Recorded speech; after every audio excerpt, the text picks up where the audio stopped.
네, 안녕하십니까. 라디오 상담실 시작하겠습니다. 오늘 산부인과 상담 시간 준비했습니다.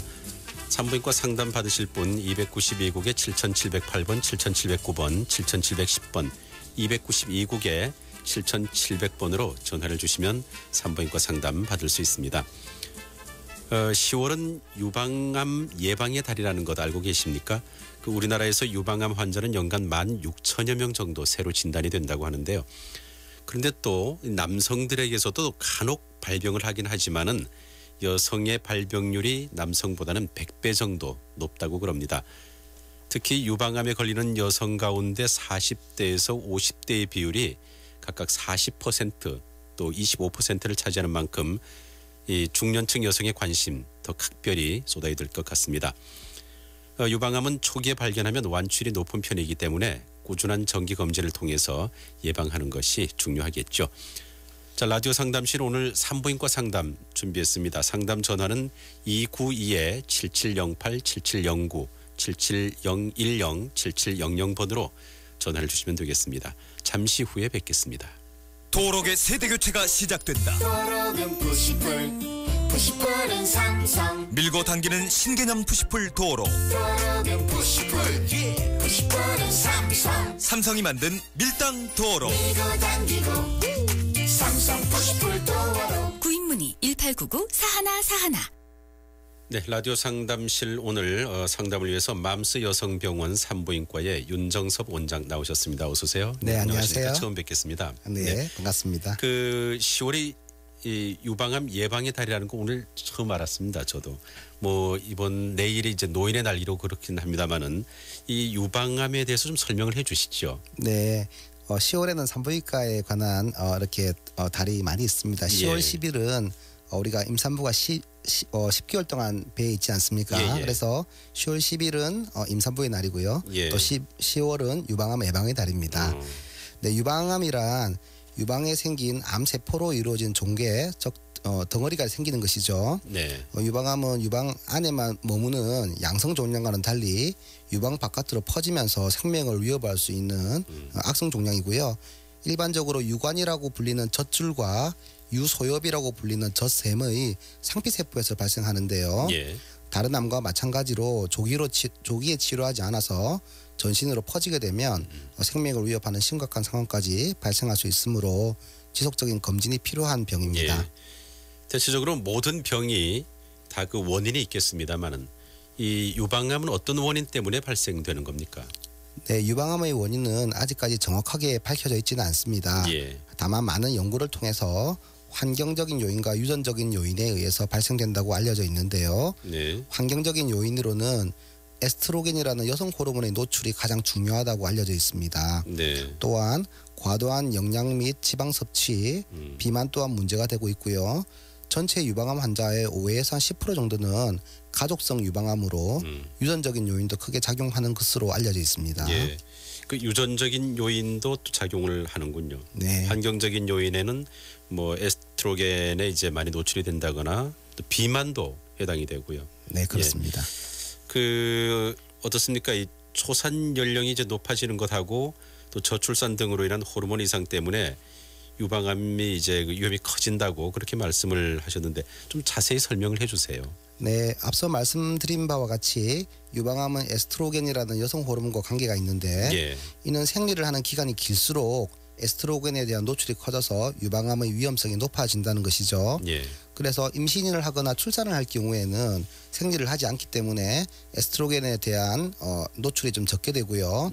초경이 너무 빠르거나 폐경이 너무 늦어져서 일생 기간 동안 오랫동안 에스트로겐에 노출이 되면 유방암의 위험성이 증가할 수 있다고 보고 있습니다. 또한 과도한 지방 섭취와 비만의 경우 지방 성분에서 역시 에스트로겐이 발생을 하게 됩니다. 그래서 이러한 여성 호르몬의 양이 증가 때문에 유방암과 관련이 있다고 보고 있습니다. 그 초경 연령도 자꾸 빨라지는 추세라고 하는데 요즘은 어느 정도나 빨라지고 있습니까? 네, 저희들이 의과대학교 때는 우리가 중학교 1학년이라든지 빠르더라도 초등학교 5, 6학년인데 최근에 실제로 진료를 하다 보면 초등학교 3학년 아주 빠른 경우에는 2학년도 간혹 보이는 경우가 있습니다. 자, 오늘 라디오 상담실은 산부인과 상담 준비했습니다. 산부인과 관련해서 궁금한 것이 있으신 분 지금 전화 주시면 됩니다. 292국에 7708, 7709, 7710, 7700번 넉대의 전화 준비되어 있습니다. 그 앞에서 그 가족성 이제 유방암 말씀을 하셨는데 이 가족성 유방암도 좀 설명을 해주세요, 자세하게. 네, 그 최근 언론에서 미국의 유명한 배우 안젤리나 졸리가 예. 가족성 유방암 가족력이 있어서 유방을 절제했다는 뉴스가 이슈가 되었었거든요. 예예. 가족성 유방암은 유방암 난소암을 일으키는 유전자를 가진 사람이 실제로 유방에 암이 생기는 경우를 가족성 유방암이라고 부르고요. 예. 대표적인 유전자의 변이로는 BRCA1이라는 유전자와 예. BRCA2라는 유전자의 변이를 말하고 있습니다. 이러한 유전자가 암이 생기는 것을 막아주는 역할을 하게 되거든요. 예예. 그런데 이러한 유전자의 돌연변이가 생기면 유방암과 난소암이 생길 수가 있다는 것이죠.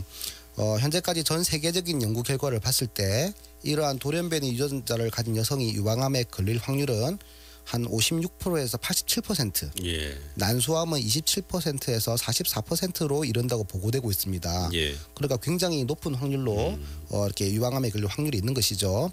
그래서 이러한 가족성 유방암이 굉장히 중요한 이슈로 대두되고 있고요. 네. 혹시 가족 중에서 이렇게 유방암 환자가 있다고 그러면 예. 자신도 이러한 가족성 유전자가 있지 않는지 한 번쯤 생각해 볼 필요는 있을 것 같습니다. 어머니나 할머니가 유방암이 있었다면 네. 그 이제 자녀들 따님들에게도 유방암이 발생할 확률이 더 높다는 그렇죠. 얼마나 높아지는 겁니까? 실제로 이 예. 유전자를 가진 경우라면요. 예. 70세까지 우리가 산다고 가정할 때 10명 중에 7명이 유방암에 걸린다고 되어 있습니다. 아, 그렇군요. 그러니까 이러한 예를 들어서 가족 중에 2명 정도가 유방암이 있다든지 예. 뭐 난소암이 있는 가족에서 예. 유방암이 있다든지 이러한 가족성 유방암이 굉장히 의심되는 경우는 네. 한 번쯤 이런 유전자의 변이를 체크해 볼 수가 있겠죠. 예, 예.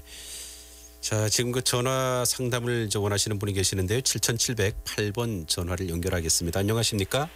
네, 안녕하세요. 네, 안녕하세요. 네, 중구에 사는 주부인데요. 네, 궁금한 게 있어서 전화 드렸어요. 네네. 그 우리 유방 검사는요, 어느 주기로 해야 될까요? 네, 유방암 검사는 우리가 우리나라에 있는 유방암 학회에서는 2년에 네. 한 번씩 이라고 얘기를 하고 있습니다. 하지만 네. 실제적으로 유방암이 발견되는 이런 빈도수가 굉장히 늘고 있고요. 네. 최근 10년에 4배 이상 늘고 있고 네. 그리고 아까 말씀드린 가족성 유방암도 많아지는 추세이기 때문에 네. 1년에 한 번 정도 우리가 산부인과를 방문하실 때 네. 유방 검진을 같이 하시기를 권유하고 있습니다. 네, 감사합니다. 네. 그리고 사실 유방 촬영하고 네네. 유방 초음파를 2개 다 검사를 해야 유방 검사가 다 되는 건지. 네. 그래서 많은 분들이 이것을 물으시는데요. 엑스레이와 초음파는 서로 이렇게 보는 각도가 조금씩 다릅니다. 엑스레이 같은 경우는 혹을 본다, 혹도 물론 볼 수 있지만 암에 특징적으로 나타나는 미세 석회 같은 것을 관찰할 수가 있고요. 네. 초음파의 경우는 엑스레이보다는 확실하게 혹을 더 명확하게 구별할 수 있는 장점이 있습니다. 네. 그래서 서로 엑스레이로 하는 유방 촬영 검사와 유방 초음파는 서로의 단점을 보완해주고 있기 때문에 네. 같이 동시에 시행해 주시는 것이 유방암을 발견하는 데 굉장히 도움이 된다고 알려져 있습니다. 네, 감사합니다. 예, 도움되셨습니까? 그 유방암 검진은 2년에 한 번 정도 하라고 하셨고요. 네네. 그리고 이제 방법은 엑스레이 검사하고 초음파 검사 두 가지로만 하는 겁니까? 네, 우리가 뭐 촉진도 있고요. 예. 뭐 가장 중요한 것은 본인이 자가 검진을 해서 네. 이렇게 유방을 이렇게 자가로 알아보는 방법이 있고요. 예. 검사상 병원에서 하는 검사로 가장 흔히 사용되고 있는 것이 유방 촬영 엑스레이를 이용한 예. 유방 촬영과 유방 초음파가 되겠습니다. 그 촉진을 한다고 하는 건 이제 손으로 느낀다는 건데 말이죠. 네, 그렇습니다. 그게 손으로 느껴질 정도면 어느 정도나 발달하는 겁니까? 통상적으로 1cm 정도의 혹이 되면 예. 손으로 명확하게 만져진다고 되어 있습니다. 예. 그리고 평소에 자주 이렇게 자기 유방을 자가 검진을 하시는 분들은 이보다 작은 사이즈에서도 발견을 많이 하십니다. 그래서 이것은 충분히 평소에 트레이닝이 되어 있느냐의 문제이거든요. 그래서 자주 자가 검진을 하시는 분들은 예. 2cm 미만의 초기의 혹도 예. 충분히 발견하실 수가 있습니다. 그 촉진으로 이제 느꼈을 경우 유방암이라는 판정을 받고 나면 네. 그게 이제 완치율은 어느 정도 되는지요? 우리가 뭐 조기에 발견된 유방암은 90% 이상 완치가 된다고 되어 있습니다. 예. 그렇지만 물론 병기가 퍼지고 암이 임파절로 퍼진다든지 점점 더 퍼지게 되면 예. 이 확률은 점점 더 떨어지게 됩니다. 그 많이 진행이 될 경우에는 이제 그게 좀 어렵다 치료가 말이죠. 네, 치료 방법도 달라지겠죠. 예. 혹과 유방을 전체적으로 제거하는 것이 아니고 예. 조기에 발견이 되면 유방을 일부만 제거를 해서 여성의 성상징성을 보존을 할 수 있는 방법들이 많이 있습니다. 하지만 유방이 많이 진행된 유방암의 경우는 예. 유방을 전체를 절제를 하는 것과 절제를 해야 더불어 항암 치료나 방사선 예. 치료 등이 필요하겠죠. 예, 알겠습니다. 나머지 얘기는 전화 상담해 드리고요. 계속 진행을 하도록 하겠습니다. 자, 7710번 연결하겠습니다. 말씀하세요. 아, 예, 안녕하세요. 네, 저기 다른 게 아니고 딸아이가 있잖아요. 네, 초등학교 3학년 때 초경을 했는데 네, 네, 그 초경을 일찍 하면 키가 안 큰다고 하더라고요. 네, 그래서 진짜 키가 작은데 그게 진짜 사실인가 싶어서요. 네. 우리가 그 어린아이에서 성인으로 가는 과정에 네. 신체의 변화를 2차 성징이라고 부르게 되죠. 예. 2차 성징이 일어나는 것이 키가 크는 것도 있고요. 예. 여성의 경우는 뭐 음모가 발달하고 유방이 커지고 생리를 하는 이러한 현상이 동반이 되는데 예. 초경을 일찍 했다고 그러면 우리가 키를 성장을 시키는 성장 호르몬 같은 것도 일찍 나와서 예. 조금 더 일찍 이렇게 골 발달이 멈추어 버릴 수도 있다고 되어 있습니다. 그래서 초기에 2차 성징이 빨리 나타나는 아기의 경우에 예. 처음에는 반에서 키가 가장 크다가도 나중에 고등학생이 되면은 작은 경우가 많이 있거든요. 예. 그래서 우리가 뭐 이렇게 성장 호르몬 치료를 한다는 그 이론 자체가 여아의 경우에 초경을 조금 더 쳐서 예. 이렇게 성장을 조금 더 성장이 멈추는 것을 조금 더 뒤로 미루자는 그런 이론적인 토대가 됩니다. 그렇지만 이것 자체가 예. 초경을 일찍 했다고 해서 반드시 성장에 문제가 생기거나 예. 성장이 빨리 멈추는 것은 아닙니다. 확률적으로 조금 그러할 수 있는 확률이 있다는 거고요. 예. 그래서 이것 때문에 전혀 걱정하시거나 스트레스를 많이 받을 필요는 없을 것 같습니다. 아, 근데 딸아이는 네. 키가 그걸 일찍 해갖고 뭐 주사를 맞으면 키가 커진다 하던데요.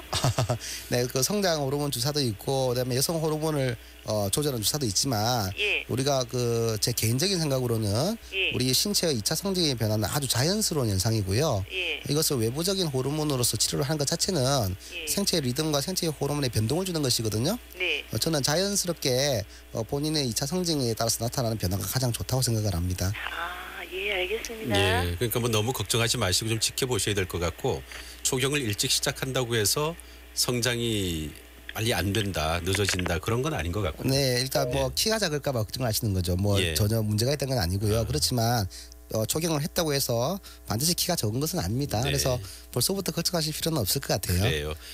자, 다음 전화입니다. 7709번 전화 받습니다. 말씀하세요. 여보세요? 네, 안녕하세요. 네, 안녕하세요. 저기 59세인데요. 네, 55세경에 폐경이 됐는데 네, 한 2년 전에 하혈을 심하게 해서 병원에 갔더니 그러면 소파 수술 같이 해야 되겠다고 해서 예. 했는데요. 네, 네. 그 지난달에 또 생리처럼 한 일주일 정도를 했는데 네. 불안한 마음에 예. 아. 근데 59세라고 하셨는데 목소리는 20세 같으시네. 그러시네요. 예. 자, 우리가 폐경이 될 때 폐경 이행기라고 해서 어느 한 순간을 기점으로 이제부터는 안 나온다는 것이 아닙니다. 한 3년여에 걸쳐서 생리가 나왔다가 없어졌다가 또 2달 쉬었다가 나왔다가 이런 것을 반복하게 되는데요. 간혹 아주 드물게 뭐 5년에 한 번씩이라도 난소의 기능이 순간적으로 이렇게 작동을 해서 생리가 나오는 경우가 있습니다. 하지만 생리가 간지가 오래된 상태에서 하혈을 하는 경우에 자궁 내막 암 같은 그런 위험한 병이 하혈로 이루어져서 그것이 마치 생리처럼 오인되는 경우가 있거든요. 그래서 아까 말씀하신 소파 수술 같이 했다는 것이 실제로 자궁 내막 검사가 소파 수술처럼 하는 게 자궁 내막 검사입니다. 그래서 앞에 이전에 의료기관에서 자궁 내막 조직 검사를 아마 시행한 것 같고요. 지금 이미 정상적으로 폐경이 된 지가 4년 이상이 지났기 때문에 한 번 더 초음파를 봐서 초음파 상에서 자궁 내막이 많이 두꺼워져 있으면 그러니까 하혈을 하는 원인이 있다고 판단이 되면 자궁 내막 조직 검사를 한번 시행해 보시는 게 좋을 것 같고요. 만약에 자궁 내막이 굉장히 깨끗하고 특별한 문제가 없다고 그러면 그때는 우리가 여성 난소의 기능이 잠시 돌아와서 생리가 안 난 걸로 생각하고 지켜보실 수도 있겠습니다. 일단 병원을 방문하셔서 선생님과 상담하시고 초음파를 한번 보시는 게 좋겠네요. 네, 감사합니다. 예, 예. 네. 이분 같은 경우는 이제 다시 뭐 확률은 떨어지지만 다시 생리가 시작될 수도 있지만 또 다른 질병을 의심해 볼 만한 여지도 있다는 거죠. 그렇죠. 폐경기에 하혈을 하는 가장 큰 원인은 예. 우리가 자궁내막의 용종이라든지 자궁내막 증식증 또는 자궁내막암 같은 그런 위험한 병들이 있거든요. 예. 그래서 가장 먼저 이것을 의심을 해보고 이런 것이 관계가 없다고 그러면 난소가 잠시 일시적으로 호르몬 배출이 좀 많아져서 예. 이런 생리와 같은 그런 유사한 현상을 나오게 했다고 볼 수 있겠죠. 예. 자, 앞에서 그 오늘 유방암 얘기를 했었습니다마는 그 말씀 가운데 이제 유방암 발병률이 좀 높아지고 있다 그런 말씀을 하셨는데 네. 그 어떤 원인 때문에 그렇습니까? 실제로 굉장히 빠른 속도로 유방암 빈도가 높아지고 있습니다. 예. 제가 진료하는 동안에도 1, 2개월에 한 명씩 발견이 될 정도로 높아지고 있는데요.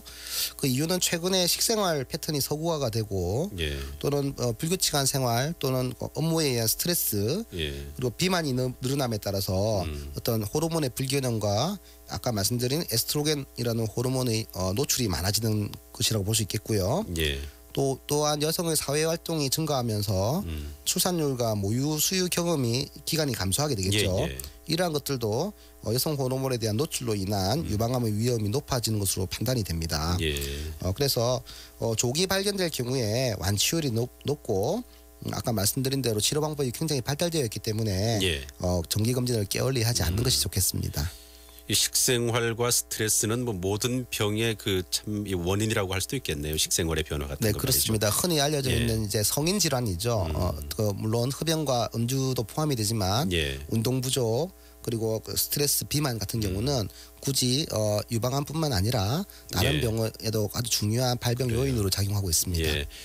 그러니까 너무 뭐 그 기름진 음식을 많이 먹는다거나 또 스트레스를 많이 받는다거나 과로한다거나 뭐 그런 것들이 이렇게 그 질병의 원인이 된다는 것 참조를 하시고 이런 생활을 좀 피해 간다면 건강하게 살 수가 있을 것 같습니다.